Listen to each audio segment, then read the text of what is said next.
Good evening, I'm Pete Peterson, Dean of Pepperdine School of Public Policy, and it is a great pleasure to welcome you once again to another in our series we've dubbed The Moral Sense in Politics and Policy with tonight's guest, Jamie Smith. At Pepperdine, we say that our students will see public policy differently from here. And that's a reference not only to our awe-inspiring view of the Pacific, but also the way that we look at training public leaders.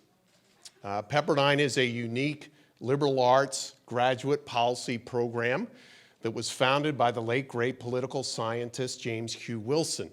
The 25th anniversary of his book, The Moral Sense, is next year, and the 20th anniversary of the School of Public Policy is this year. Just last month, we celebrated in an evening event at the Reagan Library the 20th anniversary of the school, and our keynote speaker was the Senator Ben Sasse.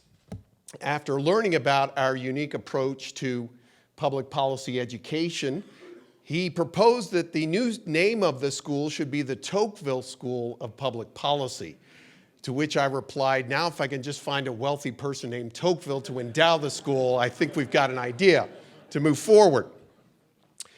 But it is true. We do use Democracy in America as one of our foundational texts in the policy school. We're probably the only graduate program in the United States that uses Democracy in America as one of our core texts. I brought my pocket edition with me. And I'll just say as an aside, you can always tell an SPP alum, of which we have hundreds here in DC, if they look something like this. But what he writes in Democracy is very relevant to tonight's discussion, and I just wanted to read this one section here from Volume 1, Part 2. So therefore, at the same time that the law permits the American people to do everything, religion prevents them from conceiving everything and forbids them to dare everything. Religion, which among Americans never mixes directly in the government of society, should therefore be considered as the first of their political institutions. For it does not give them the taste for freedom, it singularly facilitates their use of it. It is also from this point of view that the inhabitants of the United States themselves consider religious beliefs. I do not know if all Americans have faith in their religion, for who can read the bottom of men's hearts? But I am sure that they believe it is necessary to the maintenance of republican institutions. This opinion does not belong only to one class of citizens or to one party, but to the entire nation. One finds it in all ranks. This is why we teach Tocqueville, and this is what makes America unique and exceptional. And this is why we at a policy school are hosting a conversation like this one. I'm guessing we may be the only policy school hosting a talk by Jamie Smith, but we care deeply about these issues that intersect faith, politics, and public policy. And that's why I'm so grateful for the relationship that we've had over the last 6 years with the Trinity Forum. And without any further ado, please join me in welcoming the president of the Trinity Forum, Cherie Harder.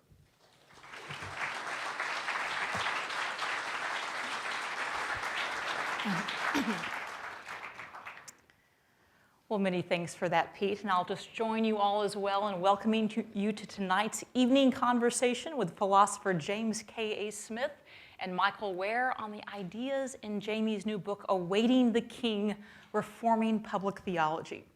As Pete mentioned, this is part of an ongoing series of evening conversations that the Trinity Forum has hosted with Pepperdine, and we are so grateful to Pete, the very able dean of the Pepperdine School of Public Policy, always love saying that, and his staff in forming this partnership. Over the last 6 years, we have together wrestled with questions on everything from the strange persistence of guilt in a post-religious world to the link between injustice and poverty and how to break it. We've talked about understanding and redeeming the gift of power with Andy Crouch, the link between authority and vulnerability, even the surprising role of character formation in the leadership of Ulysses S. Grant.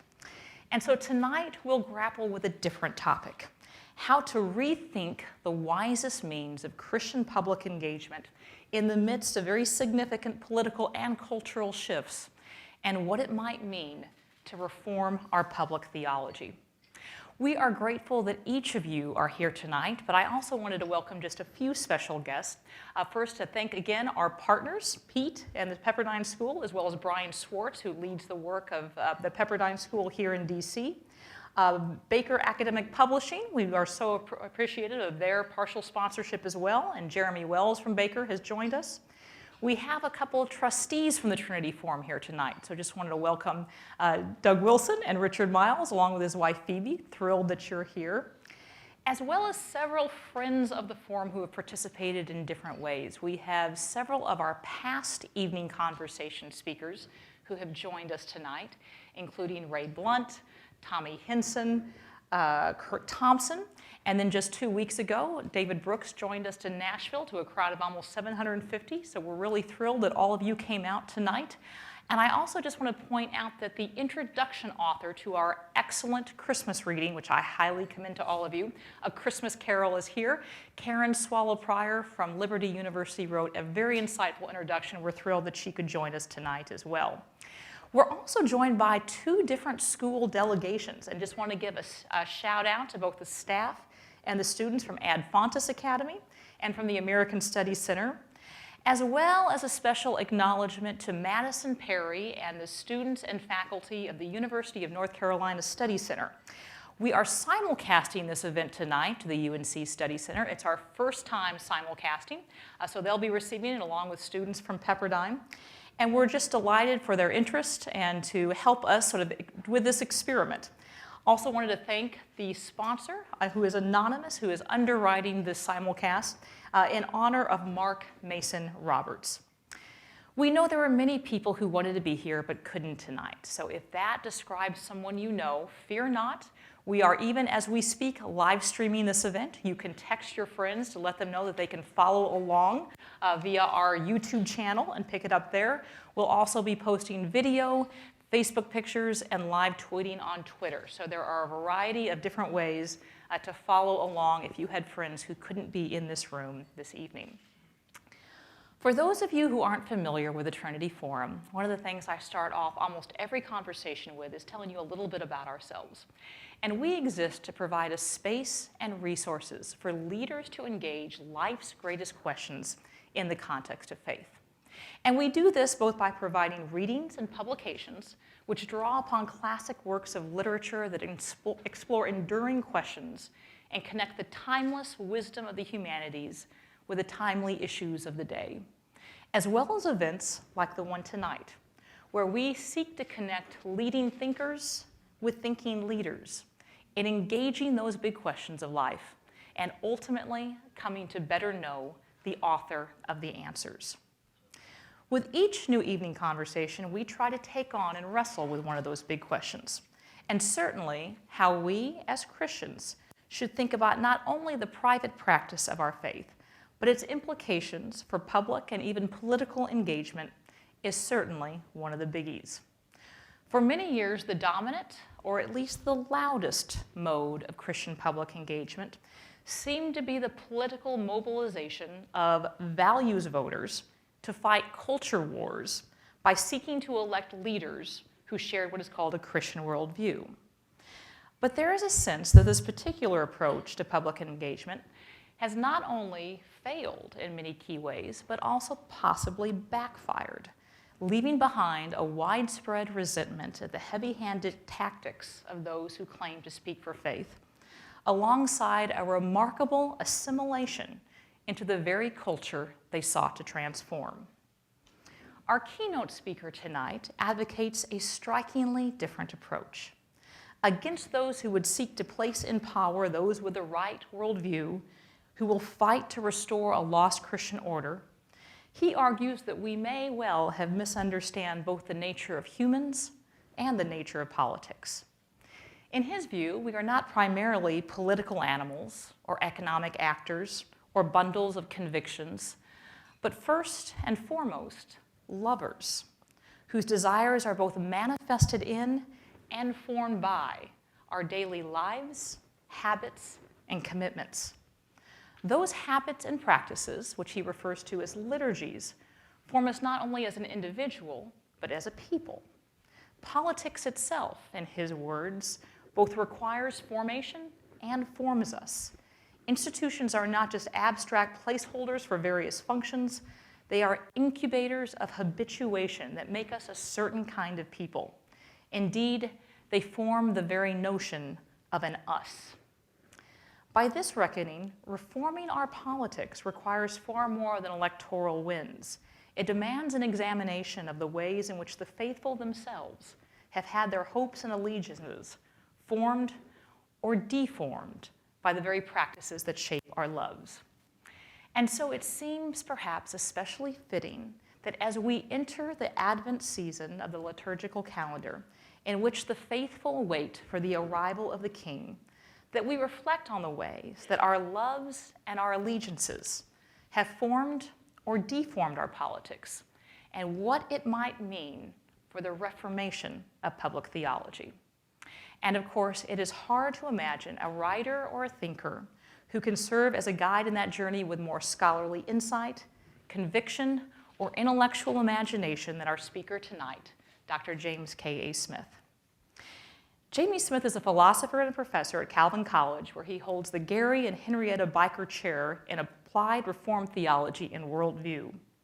He is the award-winning author of numerous books, including Who's Afraid of Postmodernism, Desiring the Kingdom, the intriguingly named The Devil Reads Derrida, You Are What You Love, and of course, his much anticipated and newly released work that we've asked him here tonight to discuss, Awaiting the King, Reforming Public Theology. In addition, Smith is a senior fellow of Cardus and serves as an editor of Comment magazine, and his popular writings have appeared in publications such as the New York Times, the Wall Street Journal, USA Today, Books and Culture, and First Things.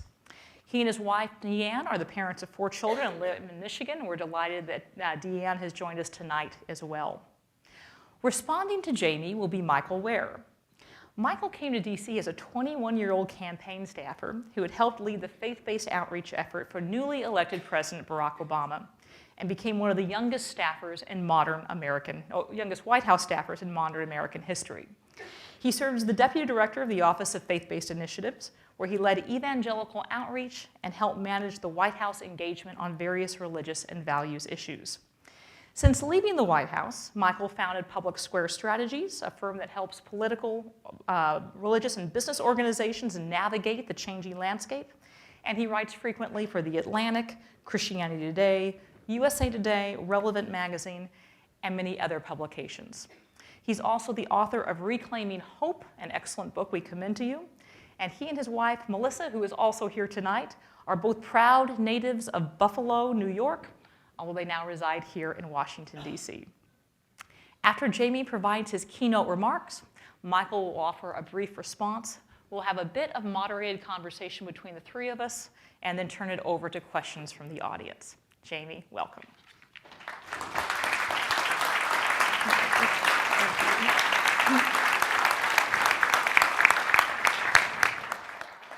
Thank you so much for that warm welcome. It's really, and thank you all of you for being here. It's really honoring and humbling, to be very honest. I'm so grateful for Trinity Forum, to Cherie, to Alyssa, who's been doing all this work behind, and to the Pepperdine School of Public Policy for making this happen.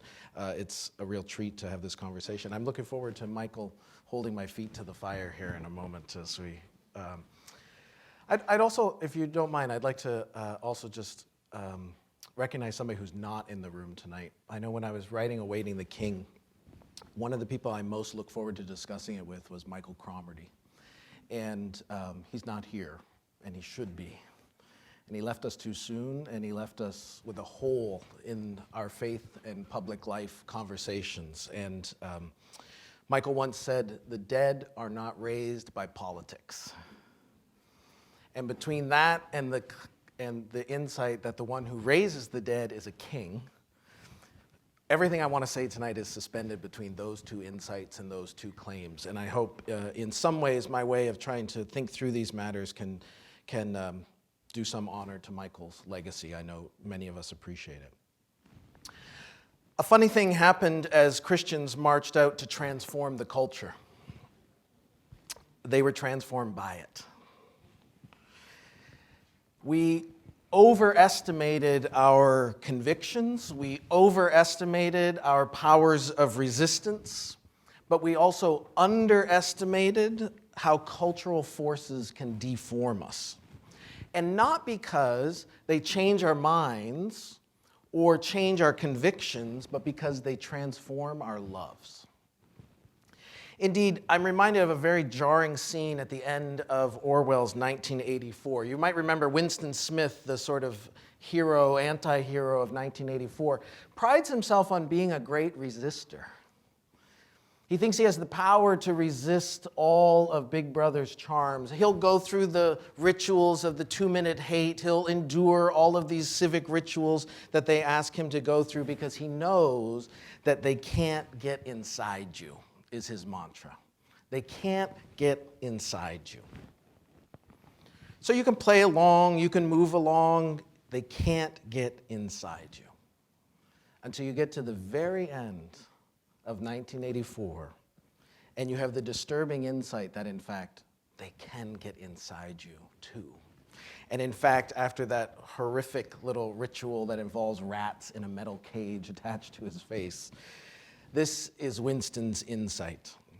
40 years it had taken him to learn what kind of smile was hidden beneath the dark mustache. Oh, cruel, needless misunderstanding. Oh, stubborn, self-willed exile from the loving breast. 2 gin-scented tears trickled down the sides of his nose, but it was all right. Everything was all right. The struggle had finished. He had won the victory over himself. He loved Big Brother. Friends, what has come to infect Christian political engagement is not just bad policy or misguided thinking. It's what St. Augustine would call disordered loves. So a big part of what interests me in the project of awaiting the king, is an account, some kind of account of the depths and extent of our assimilation as Christians, and perhaps especially those of us who identify with Protestant evangelicalism, our assimilation to the defaults of partisan politics in a polarized culture. And what I suggest is that there are 2 aspects of this, 2 sort of flip sides of the same phenomenon. On the one hand, I think this happened because we missed the liturgical nature of public and political life. And what I mean by that is we missed that the rhythms and rituals and routines that we are pulled into aren't just something that we do, they are doing something to us. They have a formative power. So we missed the liturgical nature of political and public life. And then on top of that, we missed the political nature of the church. We missed the fact that Christian worship is the civics of the city of God. And pairing these 2 things, what happens is we missed that the practices and disciplines of historic Christian worship are what they are because they carry a gospeled imaginary for our social life, rehearsing a biblical vision of shalom, of flourishing, of justice that is caught more than it is taught. And it's caught by our immersion in those practices and disciplines.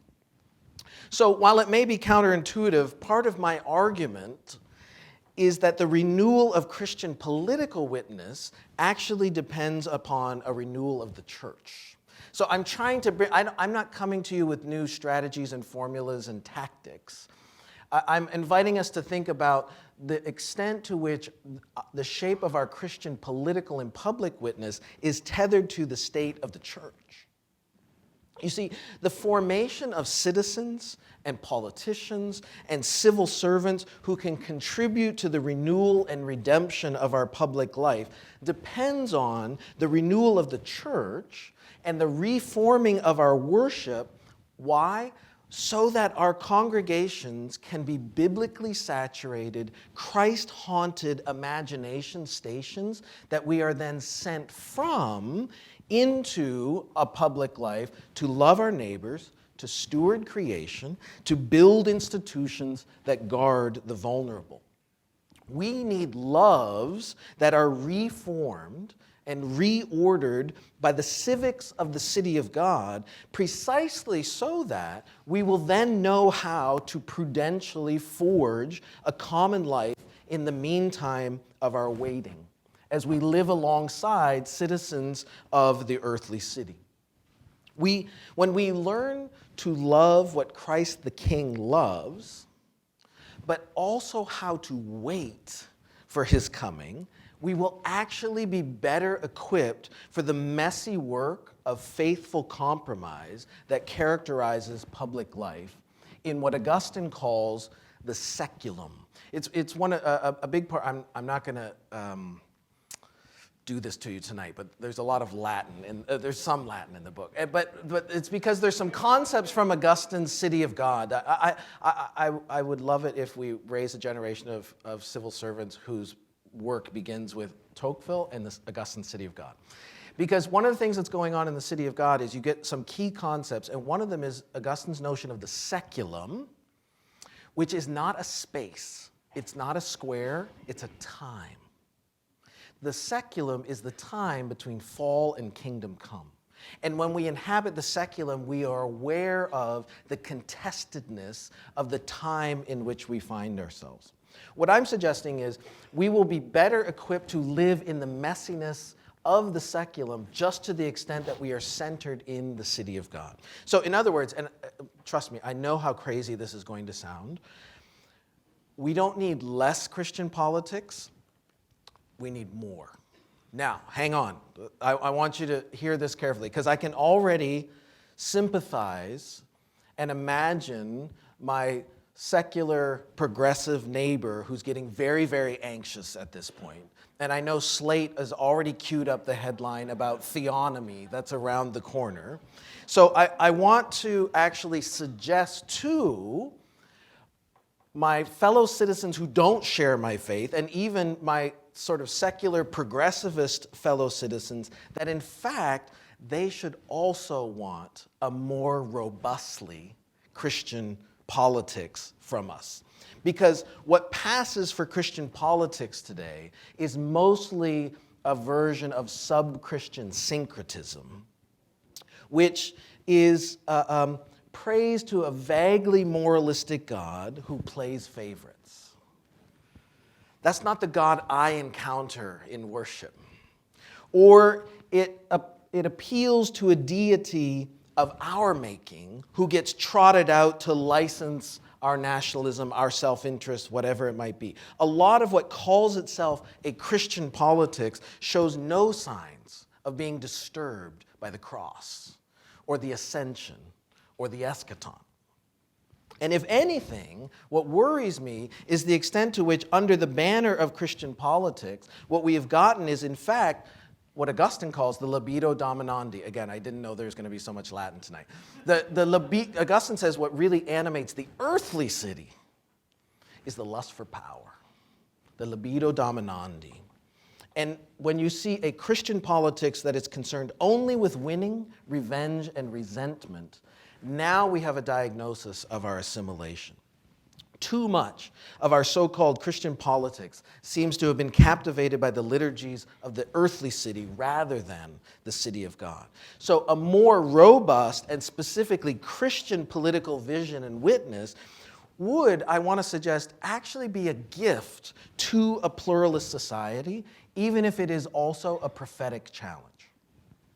Christian political actors, agents, citizens will bring a life-giving imagination to our public life just to the extent that we are shaped and nourished by a robustly Christian formation in the polis that is the church. It's just to the extent that we find our primary political identity in the city of God, in our heavenly citizenship, that we will actually cultivate a posture that enables us to inhabit the contested terrain of temporal politics differently. Christians of all people should be the least inclined to treat temporal political allegiances as ultimate.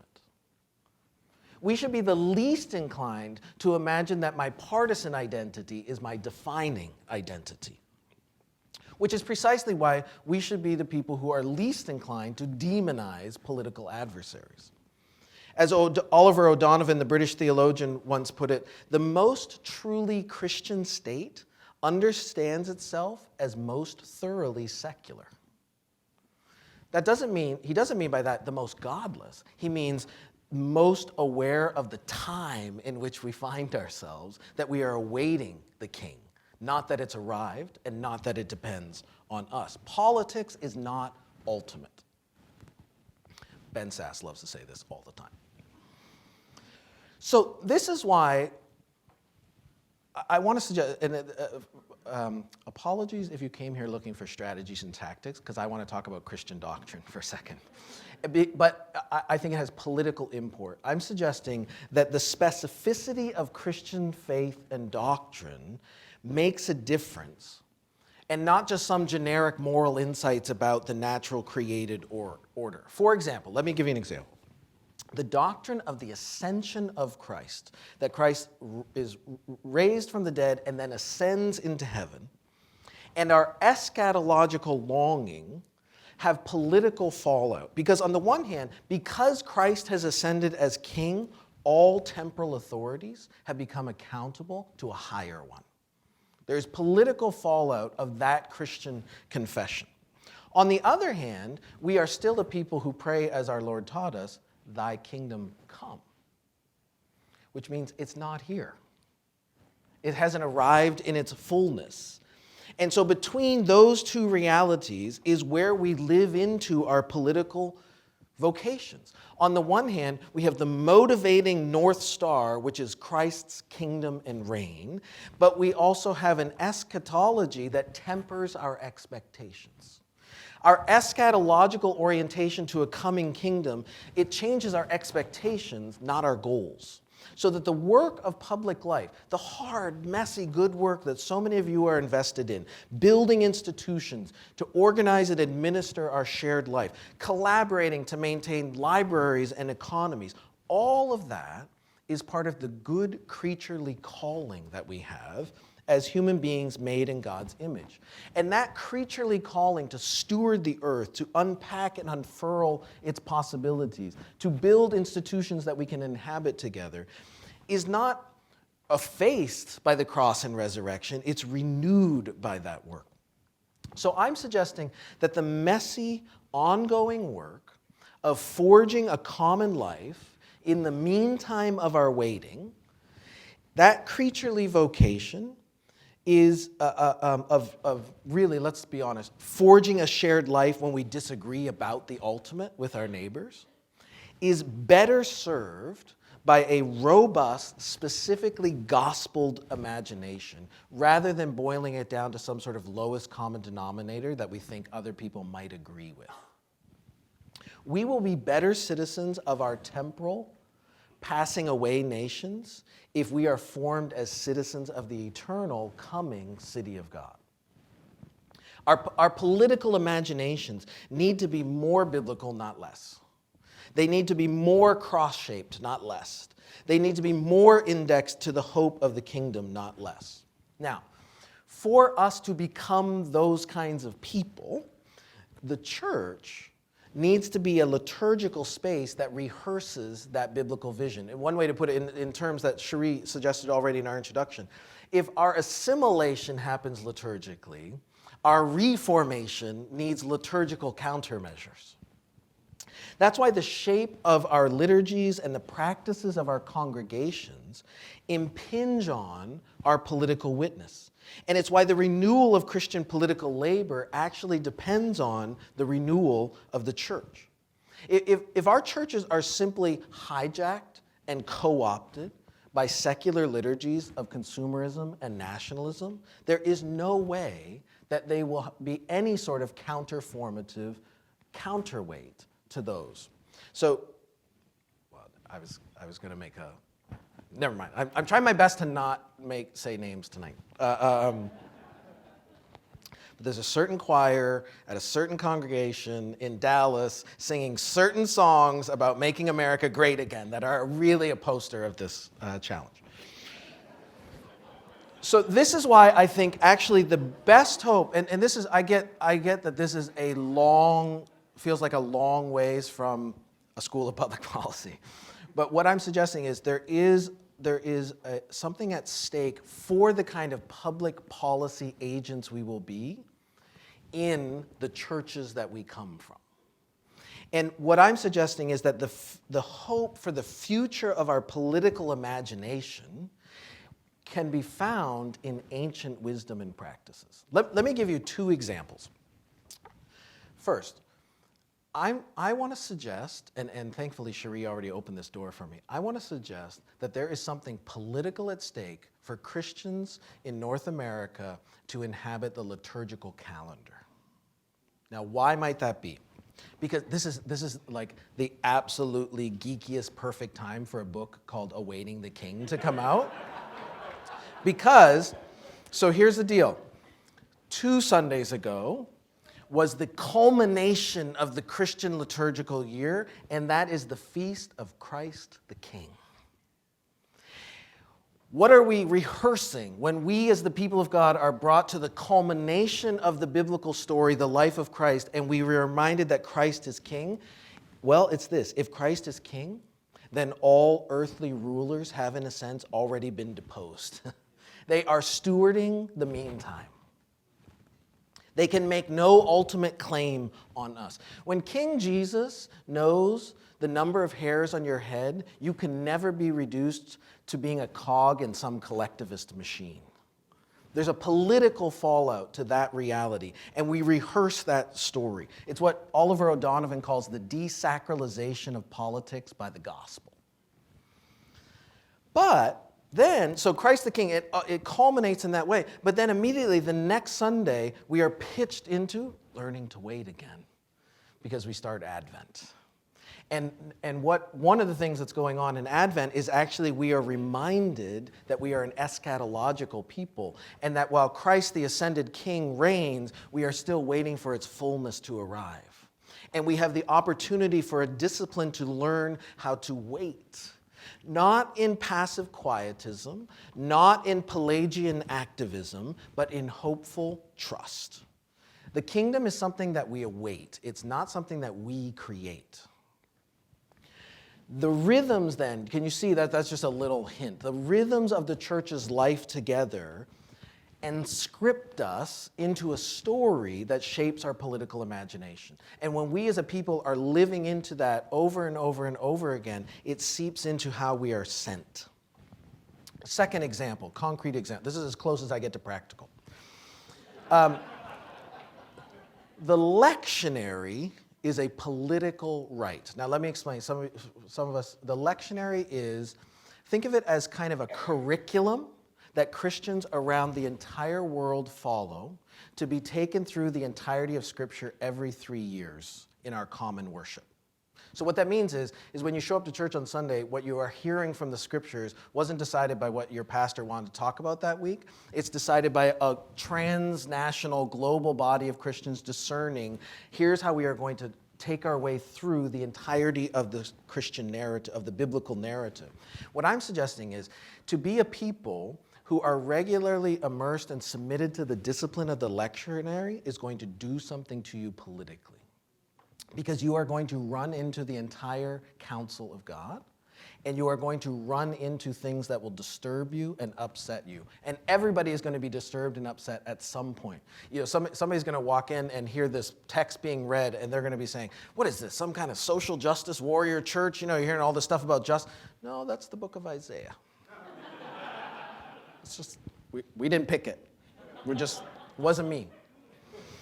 Or any congregation whose worship is governed by the lectionary is never going to be able to escape widows, orphans, and aliens. So there is a discipline for our imagination. So what might this kind of Christ-haunted, biblically saturated politics look like? Well, in some ways, it looks a lot like the civil rights movement, which was an unapologetically biblical, rooted in the practices of the church. It's the only way that you could make a people who could be nonviolent. Speaking to the public in the cadences of the prophets, the civil rights movement nonetheless believed that this had something to say to an entire nation.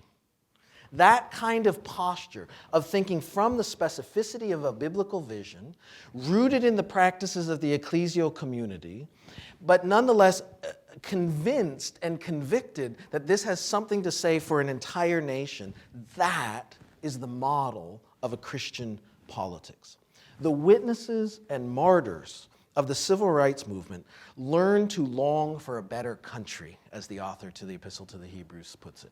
They learned to long for a better country, but they also imagined that this country could look just a little bit more like it, which is why they spoke in public in that way. That is the posture of a Christian politics.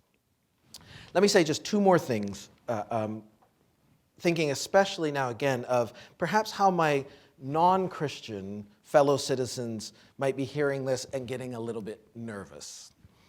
And I want to try to allay that fear again, even though I don't want to undercut the challenge. The first point is this. The sort of Christian political imagination that I'm sketching here is not an enemy of liberal democracy and is not given to the demonization of liberalism that seems to characterize some rather reactionary, despairing stances that seem to be trending today.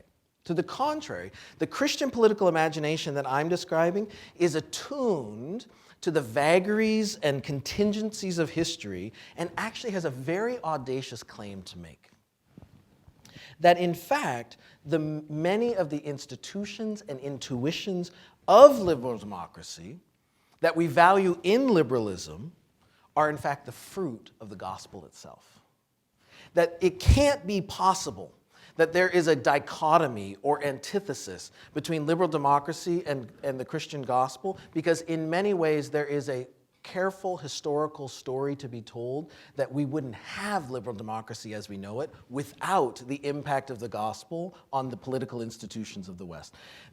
Oliver O'Donoghue again has this great metaphor. He says, it's like our Western political institutions bear the pockmarks of these craters of the gospel's dents and impact that it's made on our lives. And so I think this is a way for us to help overcome this sense, both from liberals, progressives, secular liberals, and from certain kinds of Christians who set this up as a dichotomy when I think there's a lot of fruitful sympathy and overlap between them. Christians can't anathematize liberalism precisely because it's actually one of the craters of the gospel's impact. Now, I would also say I think that those ideals have lived on borrowed capital for a long time. And so there's also might be a very interesting opening and opportunity to sort of re-educate our fellow citizens about what nourished that project. Secondly, I would also say that liberalism and the sort of pluralism project that is the American experiment, really, depends on formative communities that instill habits and dispositions in citizens that enable them to be patient, tolerant, humble, and forgiving. But late modern liberalism does not seem to have the sources to make those kinds of people. So that in many ways, it also, the very project of pluralism that is built into the vision of the American experiment has also lived on the borrowed capital of religious communities who have formed those kinds of people. I think this is one of the most important parts of Yuval Levin's argument in Fractured Republic, is that in fact, in a way, liberalism depends on deep, strong, formative, quote unquote, illiberal communities. So, healthy, formative, unapologetically religious communities can be some of the most important incubators for the citizens that our pluralist project needs. Can you see why? Because people who confess their sins, who forgive as they are forgiven, who trust in a grace beyond themselves are precisely the sorts of people who should not be surprised by difference, who should have deep patience in the face of frustration, and should be just humble enough to listen to others. And all of that turns out to be pretty germane to the project of democratic liberalism. So in that sense, don't be scared, my neighbor, if I'm arguing for a more robustly Christian political imagination, because I think it's actually a gift to the common good. Now, I can imagine that this all sounds just a tad quixotic. The tenured radical drops into DC and says crazy things. Hope, though, I think always looks that way through the lens of our hard-nosed realisms. And in a secular age, we imagine Christianity is less and less plausible. I get that. But what if there are cracks in the secular? What if the strain is already starting to show? What if there's actually more openness than you might guess? In this respect, I've always been drawn to a marvelous observation in one of John Updike's early short stories. He says this: "The churches of Greenwich Village had this second-century quality about them. In Manhattan, Christianity is so feeble, its future seems before it." Who knows? Why not? Our political witness, friends, is not pegged to what's expedient or winnable. Our political prudence shouldn't be reduced to calculating pragmatism. The past is no predictor of the future when you believe that Jesus was raised from the dead. So why not imagine the possibility of a Christian political imagination that could be an alluring wake-up call for a society that has tried everything else? It was once. The flourishing of our neighbors and the vulnerable among us might depend on it. And people might be more open than ever to hearing about a kingdom that is animated by love. Thank you.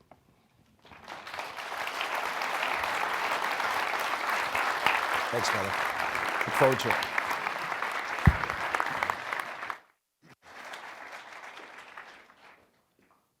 What a wonderful talk. Thank you, Jamie. Thank you, Trinity Forum, Pepperdine. I think maybe some of you were struck when you saw that I'd be responding to Jamie, someone of my affiliation. Speaking at Trinity Forum may not seem all that common to you, but I just want to assure you, and I don't know if Joe Lacani is here. I hate to out him like this, but Joe too is an Italian, and so I'm actually not the first. I can't claim that. I think Mike Cromartie would like that joke, yeah. So I'd like to use the brief time I have to make some observations, jumping off of some key insights from Jamie's book and the talk he just delivered. Principally, his idea that quote, our political theologies need to consider the ways that political life is bound up with the formation of habits and desires that make us who we are. Politics is bound up with virtue. Moreover, we don't just act in politics. Our politics acts on us. Our politics does something to us. I'll be heading home to Buffalo this year for Christmas, and I can count on at least one conversation where I describe my work to a family member or an old friend from childhood, and they'll reply back to me by saying something along the lines of, religion and politics, the two things you don't discuss around the dinner table. I hear it all the time. It's a trope. But it wasn't until recently that I came to think that the saying is generally true, but for opposing reasons. People don't want to talk about politics because they hold their views too tightly. Too much of their identity is staked in politics. People don't want to talk about religion because they are haunted by the idea that they do not stake their lives in the spiritual things enough, that God takes up too little space in their life. What has become clear to me over the last year in particular is that politics is causing great spiritual harm. Spiritual harm is reflected most clearly in our national anxiety. The American Psychological Association found that 52% of Americans felt additional stress due to the 2016 election. They called it election stress disorder and recommended steps people could take for relief. Teachers have reported students were fearful about the election outcome, even to the extent that they were having nightmares about it. Political campaigns understand and feed into this emotional pull of politics. Instead, increasingly, political messages are not about policies. Instead, the policies proposed on the campaign trail are about sending a message and propping up a desired narrative. Our politics is both driven by and guiding our emotions. The influence of political tactics is not confined to campaign dynamics. It affects how we are formed as people. Political polarization is at an all-time high. Instead of our values influencing our politics, our political circumstances are shaping our values. As partisans, we explain away the flaws of the candidate we support and buy nearly any outlandish theory about the candidate we oppose. We even change what we believe to fit the moment. We used to be able to sort of say, look at DC from the outside in and say, polarization is sort of contained just to this area. That's politicians, those who spend their life in politics, and those outside used to be able to be contented with themselves that they weren't like us, right? It's no longer true. Polarization has seeped into our very communities. A Stanford study came out in 2014. One of the interesting data points associated with it, in the 1960s, parents were asked, who would you not want your child to marry? And in the 1960s, parents said that they would not want their child to marry someone of a different religion, and they said they would not want their child to marry someone of a different race. 2014, the same question was asked. If the parent was a Republican, I would not want my child to marry a Democrat. If the parent was a Democrat, I would not want my child to marry a Republican. Think about what that means. Think about what it means if our most social, intimate relationships are guided and driven by something as fleeting, as liquid as political affiliation. Think about what it means. The political consequences are, I think, obvious and severe, but think about just what it means for basic questions of social cohesion, for how we live together. And of course, we know now that we don't even live together anymore. Studies have showing that we're geographically segregated. We know that we don't receive media in the same way anymore. Our media is filtered through ideological lenses. Jamie's book helps make sense of what we intuitively know, what we feel in our lives, and what is clear from this political moment. As much as we try to sequester off our politics from God, from faith, and as much as we try to sequester off God from our politics, they are tied, they're bound together. The state of our politics is a reflection of the state of our souls. As Jamie writes in Awaiting the King, there is something political at stake in our worship and something religious at stake in our politics. Jamie also writes, the political is not content to stay penultimate. C.S. Lewis understood the temptation to seek ultimate personal meaning in politics. His essay, Membership, I think is most instructive in this regard. He writes, a sick society must think much about politics as a sick man must think much about his digestion.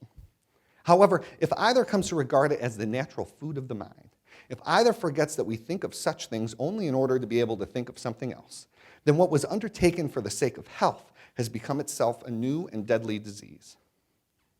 Our culture, and many people in our churches, are sick with that new and deadly disease.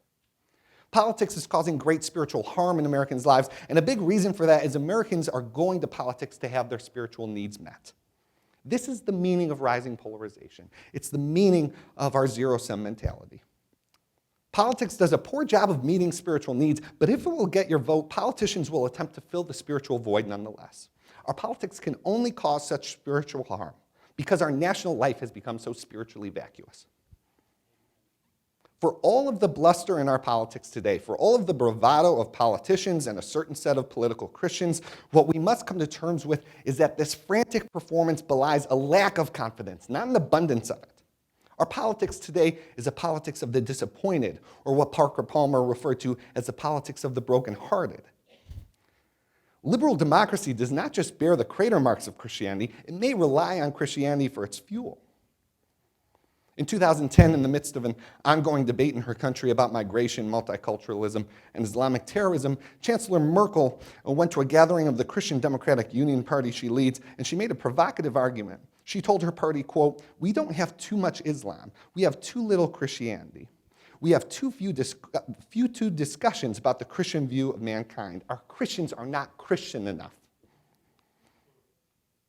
Last month, Tim Farron, the former leader of the Liberal Democrats in the UK, delivered a speech at Theos' annual lecture where he warned that liberalism was eating itself. And he suggested, again, this is the former leader of the Liberal Democratic Party in the UK, he suggested that Christianity provides the values that permit liberalism to flourish.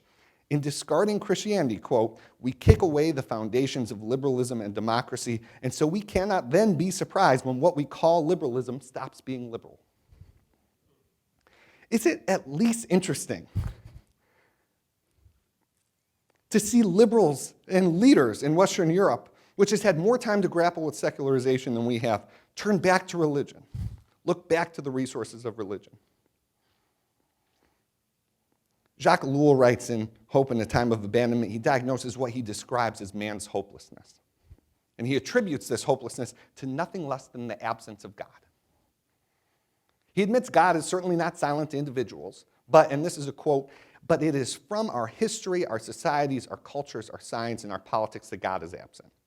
He is keeping quiet and has shut himself up in his silence and in his night.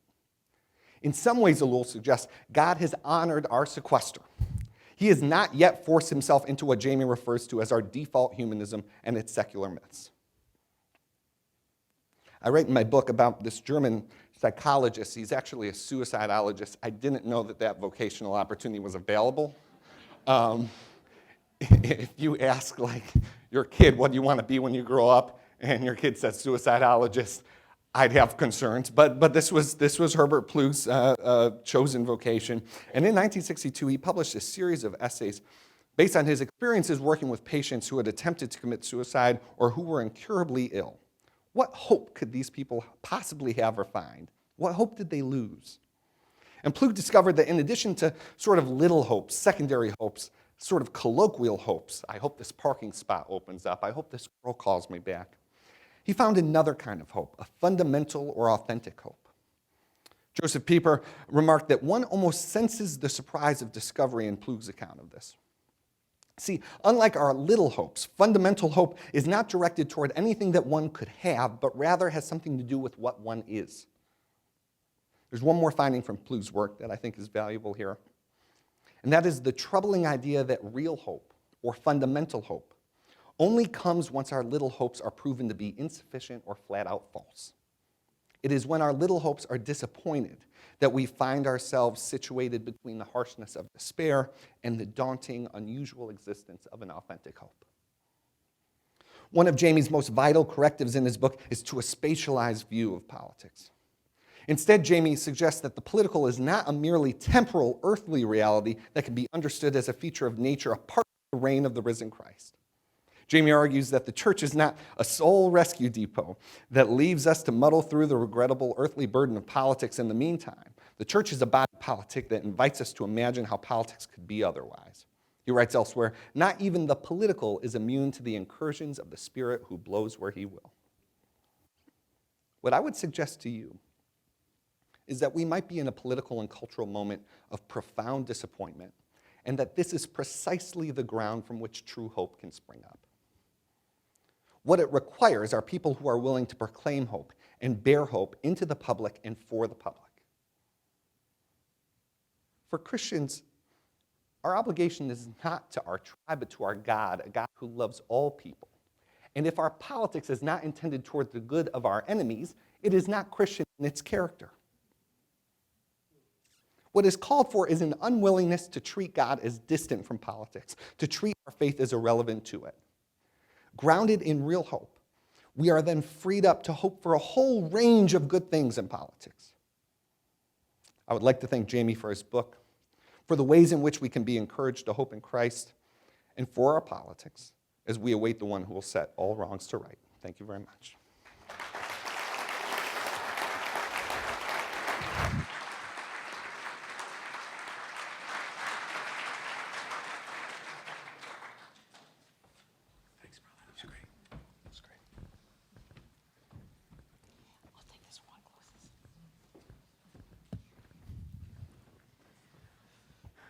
Well, there is so much one could ask in relation to those terrific remarks. But let's just start with a question about how did we get to where we are? Michael, you mentioned election stress disorder. Jamie, if our disordered politics is at least partly the result of our disordered loves, and our disordered loves are formed by liturgies, what are the liturgies that have most deformed our politics? Michael? No, I mean, you've thought about this more. Mm-hmm. You Yeah. start. Well, here's what I'll say. The tools available in politics to manipulate people and to shape their loves, to shape the way that they interact, not just in explicitly political interactions, but with their neighbors in their daily communities. The sort of way that, like it used to be that politicians, they've always given different messages to different communities, but they could never do it in a way that was really depersonalized, and they could never. It was spaced out by time. Now you have digital media campaigns that can identify. Let me give you a hypothetical. As a hypothetical, and I truly do mean this as a hypothetical, in 2008, it would have been possible for the Democratic campaign at that time to identify someone based on what magazines they subscribed to, where they donated, where they lived, and send a message to them. Maybe they were a Quaker, and send a message that said, elect us, and we're going to take America off its war footing. We're going to pull out of Iraq and Afghanistan. Could have identified another individual, maybe we used to talk about security moms in politics, sort of suburban moms that were worried about national security issues. Identify, send the same voter a message from the same campaign that said, we're going to follow Osama bin Laden to the gates of hell. So you have two voters that potentially are going to vote for the same candidate for what are in many ways diametrically opposed messages. What that does to our political discourse, the fact that you could be voting for the same candidate for opposing reasons, and how that frays the bonds of citizenship, really, really profound. Yeah, and I think part of it is a story of how the more we have become functionally and practically secularized and are sort of practical atheists, the less we are haunted by an eternity or transcendence, and the more we think this is all we've got, then we are actually more inclined to idolize and absolutize our political allegiances and identities. So I would say all kinds of cultural practices and liturgies that encourage us or train us to be practical atheists have the byproduct of actually overestimating the significance of our political identities and allegiances. I also think, you and I were talking this afternoon, I do think there's something about, it cues into, it's now amplifies what you just talked about, Michael. The liturgies of social media and my being hunched over this desire machine, this egoism engine that is my smartphone, it has an incredible power to just make a world for myself that I then, even when I look up from my phone, I now expect the world to meet me on the same terms that my phone delivers for me. And it trains us in disordered expectations in that regard. And I think it makes us bad citizens.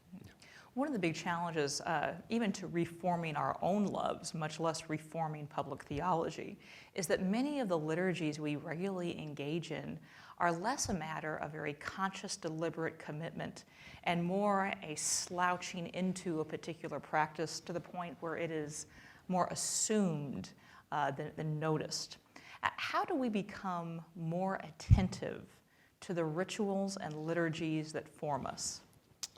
Yeah, that's kind of the $64 million question, isn't it? I mean, coming to talks at the Trinity Forum is not a bad start. Now, so, I'm worried that this is going to sound very pious. In a way, I actually think that's one of the things that should happen at church. So in Awaiting the King, I say one of the things that pastors need to be is ethnographers of the cultural context in which their parishioners are coming from.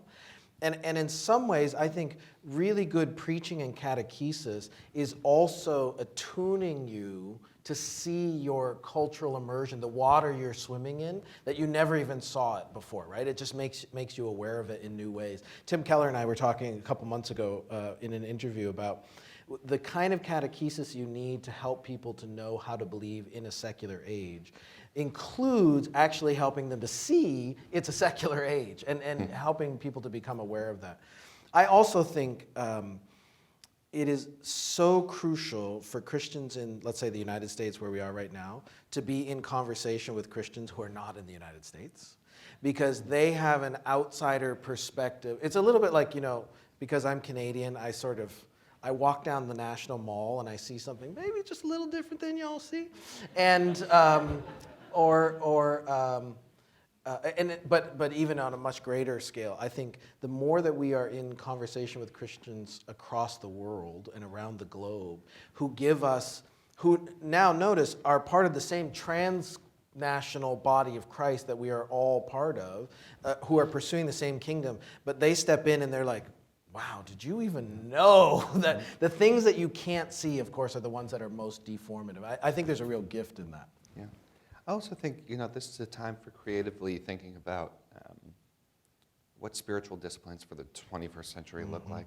So I'm very influenced by Foster and Willard, and, they really don't have to be too complicated, but if polarization is a identifiable problem, partisan identity is an identifiable problem,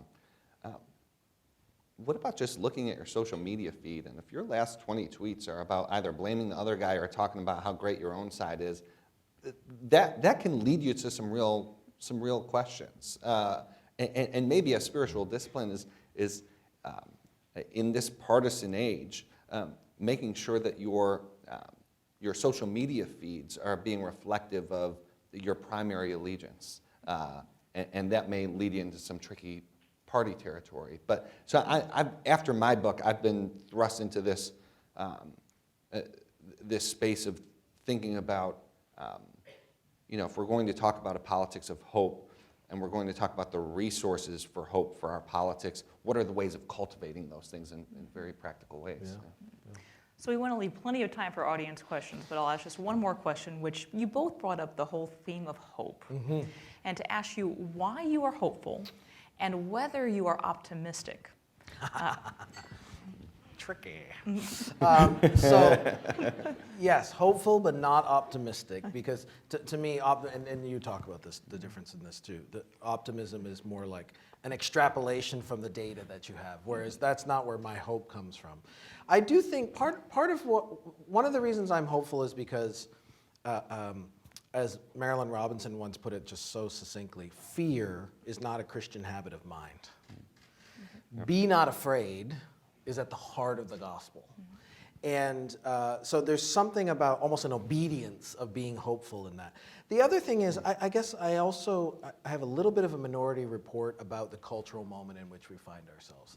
If you took a snapshot of where we are, there's all kinds of reasons to despair. I get that.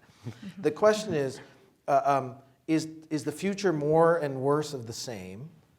Or is there a sense in which our culture could be reaching a nadir of its attempts to imagine that it knows what's best, and I'm of a school of thought that suggests I'm already seeing sort of openings and cracks where people who you wouldn't guess are starting to feel the disappointments of the little hopes, but people are starting to realize, boy, the sexual revolution was not exactly what we thought it was turning out to be. And or there's something, even in the disappointment and sadness of a culture, I guess I just trust, and I actually see signs that people are way more hopeful or way more open to words of transcendence and the strangeness of the gospel, the real strangeness of the gospel. Not here's another cool way that you can have a comfortable life, but like imagine if this is what it meant to be human. And it has to be so strange and so countercultural in a way that they wake up and they start to take notice. That's part of where my hope comes from too. Yeah. Just on your point, Peter Beinart wrote a piece for The Atlantic. You think the religious right was bad, wait for the post-religious Yes, right, right. which was exactly on that sort of, wow, actually religion actually provided a lot of some leavening to Yes, exactly.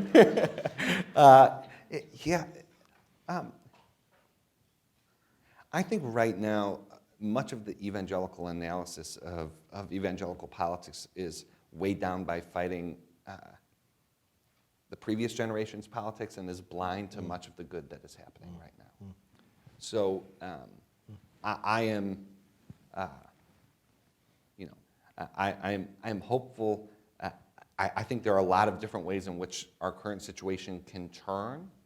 But when I visit college campuses, when I see young people who are building new things, not in reaction to sort of resentments of the past decades, but building for the long term and building something that is faithful, that is trying to lead to flourishing. I see that everywhere I go, and I'm encouraged by that, and I think God has a use for it. Great, thank you. Well, we're going to turn to audience questions now. This is always the conversation part, perhaps the most energetic part of our evening conversation. And those of you who have been to an evening conversation before know that we have 3 guidelines to question asking at our events. First, we ask that all questions be brief, all questions be civil, and all questions be in the form of a question to our audience. So we have several of our very able colleagues and interns have microphones. Please wait to be called on, and I'll stand up so I can see you better. Questions from the audience? Right there, Frank. Hey, thank you. First, I want to say, Michael, I'm glad, fellow Italian-American, I'm glad you're here. There are some of us here. But a question This is getting out of control. So I just a question for James. You had mentioned that our democracy has a lot to owe to Christianity, and how can I explain to my secular friends, my atheist friends, that without Christianity we wouldn't have democracy here? Yeah. So there, you mean how to do so without giving them a book from Oxford University Press that tells this long story. So, which is really what we should be doing. But so I'll give you 2 examples. So British theologian Oliver O'Donovan tells the history of the way in which representative government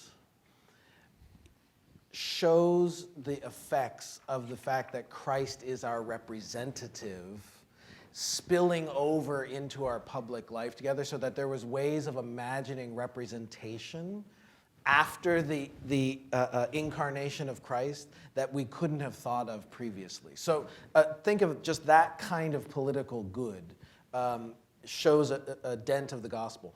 My friend Nicholas Wolterstorff has written a remarkable work on rights and the origin of human rights, and he basically shows that, in fact, it's very hard to come up with any grounding of rights language unless you have some sort of theistic vision. And interestingly for Nick, it's not just that we are made in the image of God, it's that we are loved by God. And so there's all kinds of examples out there of, or even just, the simple fact that constitutional law, constitutional democracies say that rulers and authorities are answerable to something higher than them, right? That is an effect of a theistic vision of what a life looks like, and more even specifically Christian, though there is a very, very important story about Jewish legacies of these institutions as well. So it's trying to do, it will take some time. Open a bottle of wine. It takes a little while to tell this story, but it is a really fascinating political history that I think undercuts the story that all of this just sort of popped up in the Enlightenment or something like that. Yeah. In the back. Hi, my name is Garrett Chikowitz. power corrupts, absolute power corrupts absolutely. And I noticed a lot of people are disaffected with politics. There's even a neo-Anabaptist bent that kind of frames politics as completely like the Christian identity of evil. How would you respond to that, or what would you say to that in this context? So I think I would start responding by saying I don't buy that axiom that power corrupts and absolute power corrupts absolutely, because if that was the case, God would be absolutely corrupt. So there's a theological problem. I would say, however, I think where people's reticence or worry comes from. I would say we shouldn't demonize power per se. We should be thinking about what the exercise of good power looks like. And this is where Andy Crouch's work, Strong and Weak, I think is just so helpful and so insightful, because what he says is we need to exercise power for the vulnerable. And we need to exercise power in ways that we make ourselves vulnerable. I think that's huge, because here's why I don't want to demonize power. If Christians decide that power per se is bad and unjust, all kinds of unjust people will happily take the reins of power. And I think what Christ shows us is a reconception of power. It's a power that's cross-shaped, but it's powerful. So by the way, a lot of what I'm writing in Awaiting the King is trying to walk people back from that Anabaptist sort of trajectory. I say that some of my best friends are Anabaptists. It's actually a huge part of my own insight into a lot of these things. I worry that if we end up going in that way, and there is a generational trend, what will happen is we leave a vacuum within institutions of power that will be filled by exactly the last people you want to have it. Yeah. That's right. Yeah, our friend Mike Gerson will say, withdrawing from politics is a luxury for those who are not under the foot of government and not under the are not vulnerable. And I think that's really really important to keep in mind, that we need to make sure that we're not sort of approaching political questions only through a personal lens, and like Jamie said, and like others have said, use our political influence for the flourishing of others. We have a great question from our students at the UNC, watching via simulcast, which is, what is the role of friendship in liturgically formed heavenly politics? I'll just jump in. I think it's profound, and we went through a time when sort of the idea of cocktail parties and sort of DC sort of things were sort of dismissed. Like, don't you understand how profound the disagreements are? And I think that's wrong-headed. I think relationships still have the potential to move things in DC. I think there are countless stories out of the prayer breakfast and sort of Senate prayer meetings, weekly meetings. I remember probably a decade, 10 years ago, Sam Brownback and Hillary Clinton ended up being at the same Senate prayer meeting, and they obviously had significant political disagreements, but they connected first on a personal level, talking about their faith together. But what that led to was, and I remember being inspired by this, they found out that they had a common concern for combating human trafficking. And so they barnstormed the country. I'd watch these events, and it would be just the two of them with 2 chairs, 2 coffee tables, and 2 bottles of water, and they talk about human trafficking for 2.5 hours together. Chris Coons, the senator from Delaware, just wrote in The Atlantic a piece that the title of it was "Progressive Values Are Not Just Secular Values." He's I think a Yale Div grad, and he said, sometimes I feel like I am like my Republican colleagues who are Christians get me better than my Democratic colleagues, which is a profound thing to say. And so I think friendship can play a real role, especially in hyperpolarized times. Yeah, it's one of my favorite metaphors for thinking about the Christian life. I think the way to think about the calling of the Christian life is to become friends of God and friends of God's friends, which then also means, however, that in a way, learning how to be friends with God's friends is hard work because you show up in congregations and you worship alongside people. We used to tell our kids we go to church to learn to love people we don't like. And it strikes me, having spent time in 2 DC area congregations this weekend, it's just a really interesting time, right, to be congregations and to know what does it look like for us to gather together as friends of God around word and table, despite the fact that we find ourselves in very different spaces. So I agree. I think friendship is just a huge way of, I'm all for cocktail party friendship, but then also wine and bread friendship around the table.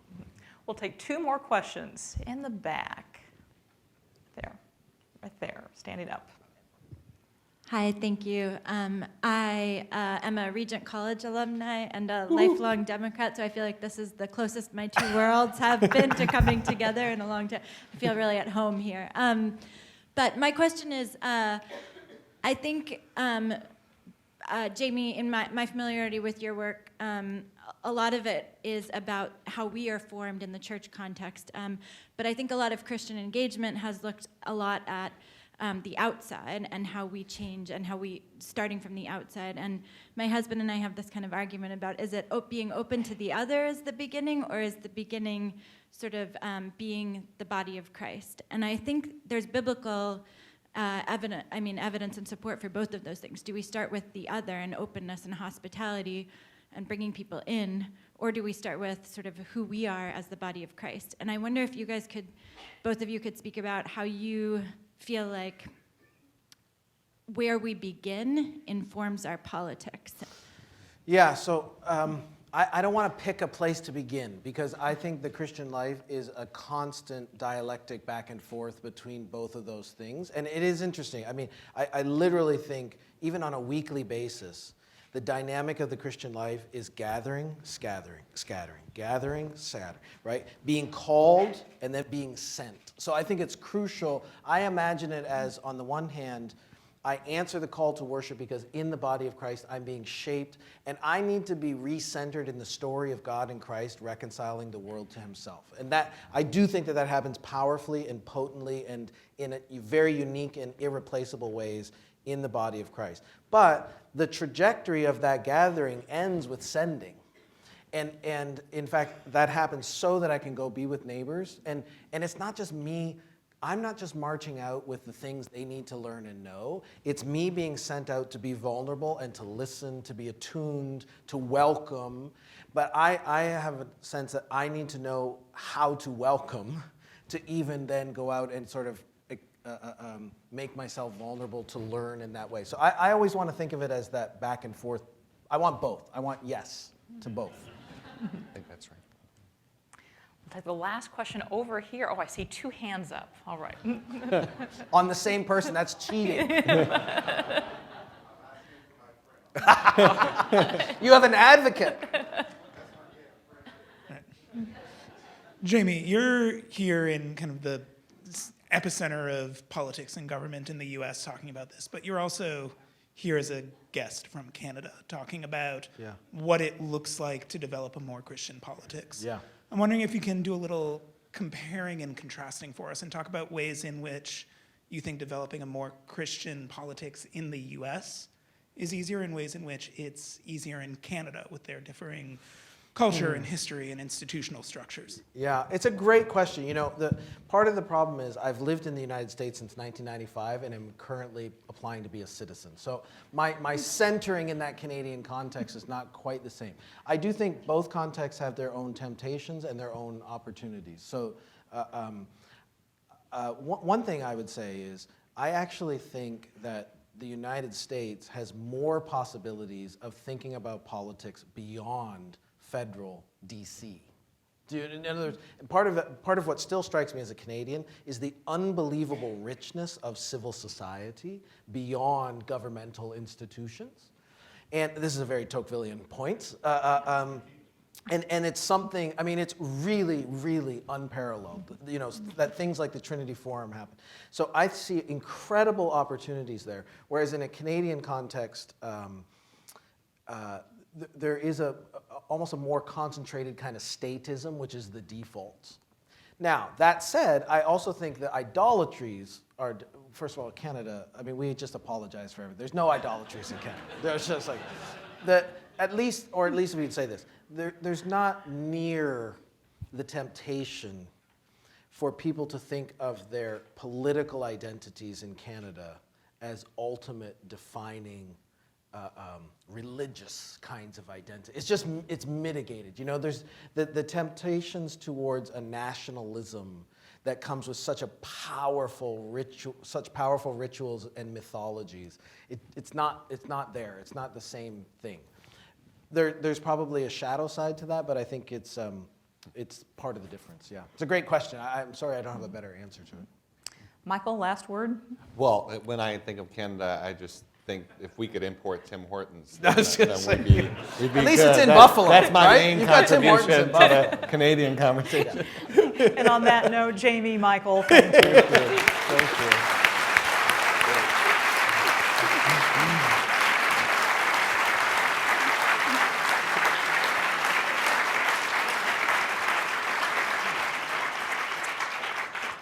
Jamie's book is available for sale. It is $23. It'll be right outside. Will it be right outside or right there, actually, on the side of the room?